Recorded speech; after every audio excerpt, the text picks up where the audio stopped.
Selamat pagi semuanya. Hari ini saya akan menerangkan tentang pengertian membaca. Nah, pengertian membaca itu adalah kegiatan melihat tulisan bacaan dan proses memahami isi teks dengan bersuara atau kita bisa membacanya di dalam hati. Nah, jenis-jenis membaca itu ada dua, yaitu membaca nyaring dan membaca dalam hati. Membaca nyaring itu adalah proses di mana kita membaca sebuah teks atau buku dengan mengeluarkan suara kita, dan kita juga bisa membacakannya kepada orang lain. Nah, yang kedua adalah membaca dalam hati. Membaca dalam hati adalah membaca yang kita lakukan tanpa kita mengeluarkan suara, dan kita membacanya untuk diri kita sendiri.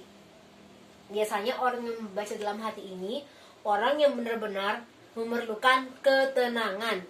Nah, yang berikutnya tahap-tahap membaca. Nah, tahap-tahap membaca itu ada tahap mendengar, tahap berbicara, tahap membaca, dan tahap menulis. Nah, tahap mendengar itu bisa disimpulkan seperti misalnya nih, saya membaca sebuah teks atau sebuah cerita dan kalian mendengarnya. Nah, kemudian dari kalian mendengar itu, kalian otomatis bisa berbicara mengenai apa cerita yang saya sampaikan. Nah, kemudian membaca. Nah, dengan kalian mendengar saya membaca sebuah teks itu, dengan kalian mendengarnya dan mendengarkan saya berbicara, maka kalian otomatis tertarik untuk membaca cerita yang saya sampaikan tadi. Nah, selanjutnya adalah tahap menulis. Tahap menulis ini dimana setelah kalian mendengarkan cerita yang saya bacakan tadi, berbicara dan membacanya, kalian tertarik untuk menulis cerita itu karena kalian sangat suka dengan ceritanya. Nah, selanjutnya yaitu ada metode membaca. Nah, metode membaca ini ada yang pertama metode abjad, metode eja, metode suku kata, metode kata, dan metode kalimat atau global. Nah, metode abjad ini seperti sebelum kita memulai membaca, kita harus mengenal dulu setiap huruf. Misalnya seperti A, B, C, D sampai dengan Z. Nah, itu dia metode abjad. Kita harus mengenal dulu abjad-abjad yang terdiri dari 26 alfabet agar kita bisa melanjutkan metode mengeja. Nah, di mana di sini kita itu mengeja misalnya seperti kata buku, B-U-K-U, buku. Nah, seperti itu. Lanjut, metode suku kata. Nah, metode suku kata ini adalah kita mengeja setiap kata itu tidak satu-satu huruf lagi. Misalnya seperti ini, B-U-Bu, K-U-Ku, buku. Nah, itu terdiri dari dua suku kata, B-U dan K-U. Nah, sama seperti meja, M-E-M, J-A-J, meja, M-E dan J-A. Itu juga terdiri dari dua suku kata.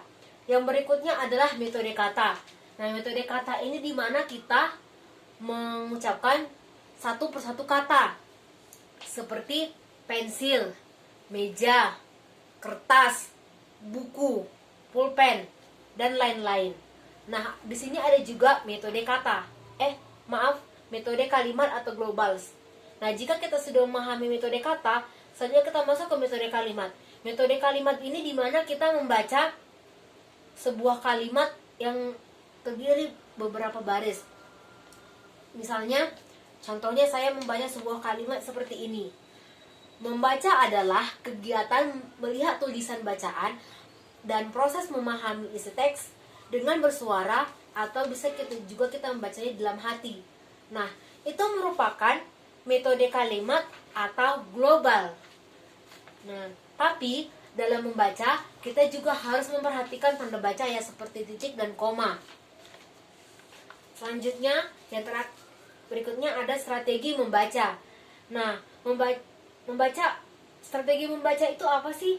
Nah, strategi membaca itu merupakan kegiatan atau aktivitas yang menyenangkan.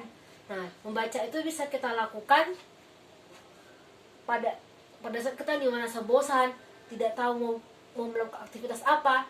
Kita juga bisa membaca loh, karena seperti membaca cerita atau membaca komik, itu juga merupakan kegiatan yang menyenangkan dan sangat bermanfaat bagi kita.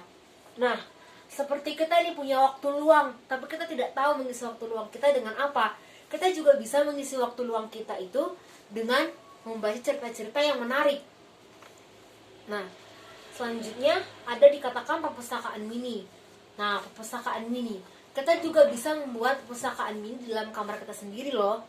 Jadi kita bisa menyimpan dalam satu lemari itu buku-buku yang suka kita baca, buku-buku favorit.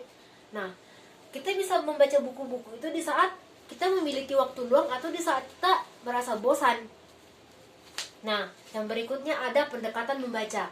Nah, bagaimana sih caranya agar anak-anak itu mau membaca dan mereka suka dengan kegiatan membaca? Nah, yang pertama nih, terutama untuk anak-anak SD dari kelas 1, 2, dan 3. Terutama anak SD ya. Anak SD itu sangat suka sekali membaca buku yang ada gambarnya. Nah, biasanya buku cerita yang ada gambarnya itu mula-mula si anak hanya melihat-lihat gambarnya saja. Tapi lama-kelamaan, karena dia bingung dengan maksud dari gambar itu, maka si anak mulai membaca teks yang ada pada buku cerita tersebut. Nah, demikianlah penjelasan saya mengenai membaca. Ingat, membaca itu adalah jabatan ilmu. Sekian penjelasan dari saya pada hari ini. Terima kasih.